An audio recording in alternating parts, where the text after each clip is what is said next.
So my selfie stick is broken. I'm giving this a go.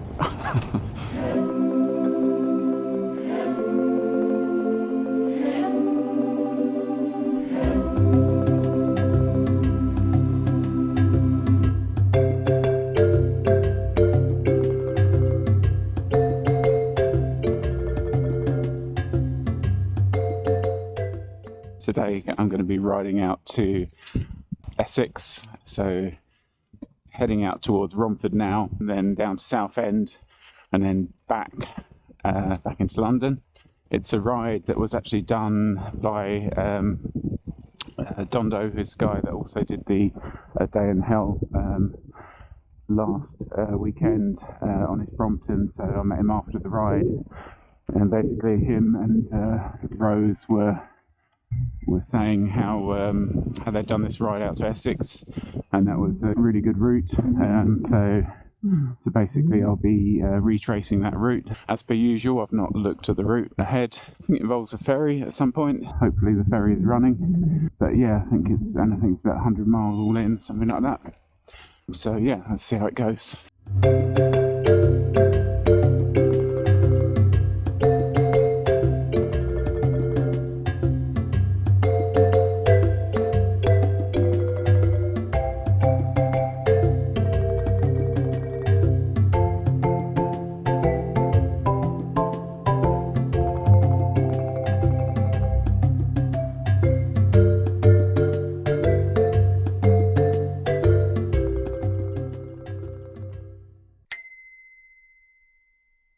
After crossing the Thames at Greenwich, I made my way to Canning Town and then let Google Maps navigate me to Barking, which it did by taking me along Cycle Superhighway number 3. The routing was functional but not very scenic.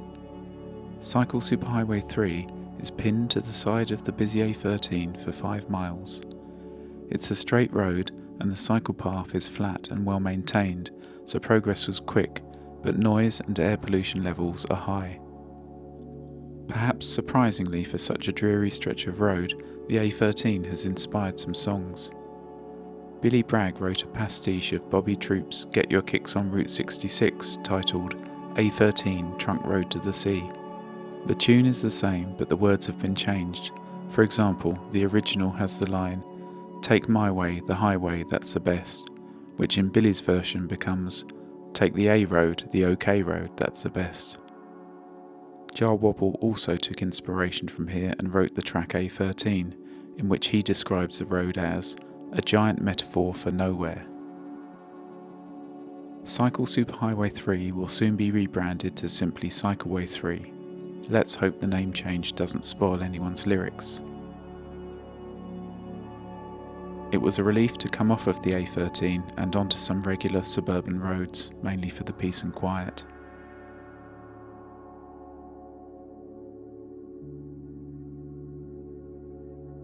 The Borough of Brentwood organised an Easter dinosaur trail where they'd hidden 10 dinosaurs in plain sight in various locations in the borough for kids to find. I managed to find 2. This one was in Brentwood Town Centre. I think it's a Velociraptor.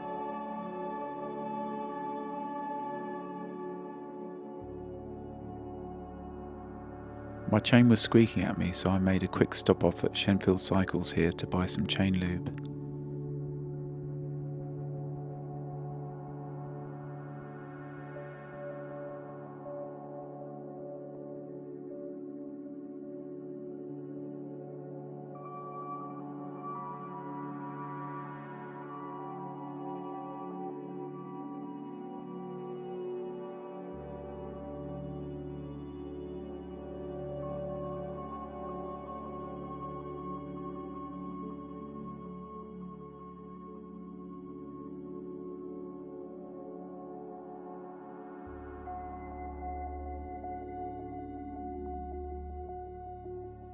And here's the second dinosaur located in the town of Ingatestone.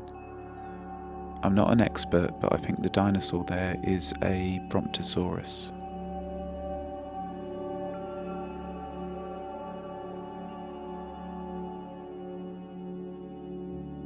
I saw this road name and thought it would be good to go in my compendium of Bad Beatles references, which is a work in progress. It's early stages, and so far I've only got this and Abbey Street.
I made a wrong turn here and ended up on a dual carriageway.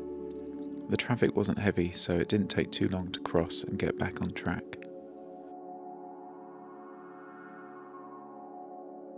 I found the underpass the second time around.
The Burnham Ferry is the sole authorised ferry service crossing the River Crouch, and it's skippered by Mark. He's currently operating out of Burnham Yacht Harbour on the North Bank as Storm Eunice damaged his usual landing spot at the Royal Burnham on Crouch Yacht Club and is waiting for the council to fix it.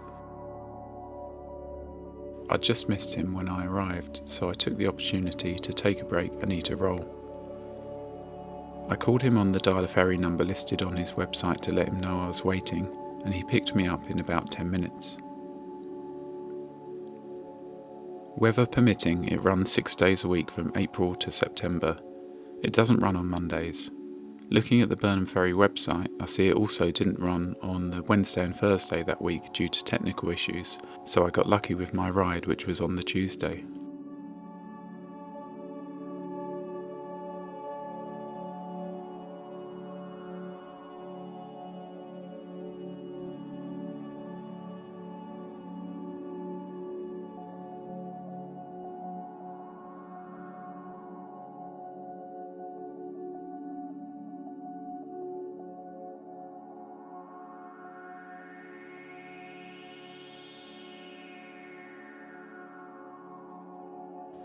In Greek mythology, Charon is the ferryman of Hades, transporting the spirits of the recently departed to the underworld. As payment to Charon, a coin or obolus is placed in the mouth or over the eyes of the deceased. With this payment, Charon will deliver your soul safely to the other side. Those who do not pay are doomed to walk the shores for 100 years, effectively haunting the world as ghosts. With this in mind, I made certain to pay Mark my fare, which was £5 for an adult passenger, plus £2 surplus for the bike. I wonder if I'd have folded the Brompton and popped it into a bag, I could have gotten away with carrying it as regular luggage and not paying the bike surplus, but it's probably wise not to test the ferryman. The south side of the Burnham Ferry crossing is located on the Essex Marina Yacht Club on Wallasey Island. The RSPB has been doing major work on Wallasey Island since 2006, turning it into an intertidal coastal marshland, creating new lagoon and creek habitats for birds and water voles. It's done this by adding more land and strategically breaching the sea walls. To add the land, 3 million tonnes of fill was transported here from the Crossrail tunnel excavations in London. Visitor numbers to the area are now over 30,000 per year.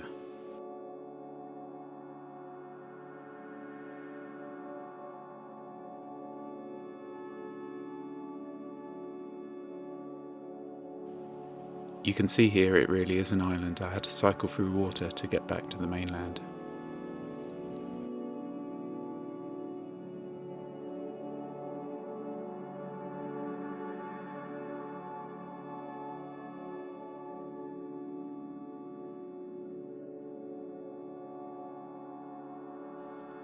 Occasionally, when I'm cycling through areas, they feel special and I'm drawn to them for some non-obvious reason.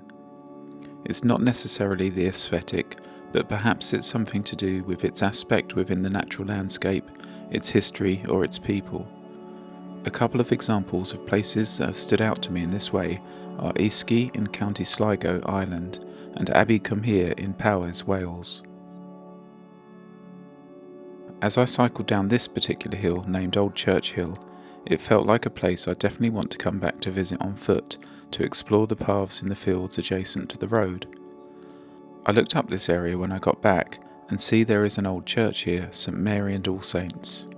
A church has stood here at the bottom of the steep hill since at least the 14th century, although as time went by and the community grew larger further up the hill, the location of this church wasn't ideal to serve them, and a new church was built on top of the hill.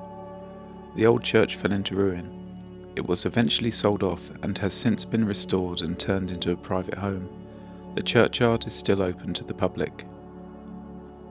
It's close by to Langdon Hills Country Park, which has ancient woodland and long-range vistas, including the skyline of London Docklands and the QE2 bridge at Dartford. Around this point I realised that my battery pack had died and my phone that I rely on for navigation was at 46% battery. I turned the brightness on the phone right down and switched it to airplane mode and made my way back home as efficiently as I could, crossing the Thames this time via the Woolwich Foot Tunnel.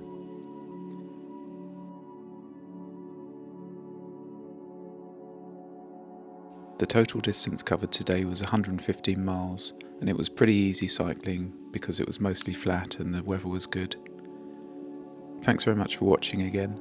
I hope to see you again soon. Cheers. Bye.